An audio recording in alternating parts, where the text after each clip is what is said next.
तो का हाल बा भाई लोग आज मिले। हाय फ्रेंड, नमस्ते।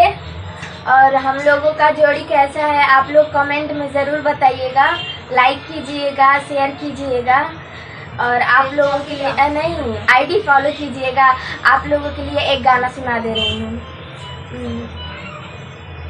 भीतर सेंट मार के हो आवेलू तू झाड़ के, सबका के पागल कोइलू कमर होई मार के, कि फेल बावे बहंडाए गोरी, कि फेल बावे बहंडाए गोरी, ऐसे ना चलू, ऐसे ना चलू लगा के कौन फांदा, की फेल वाला वंडाए गोरी।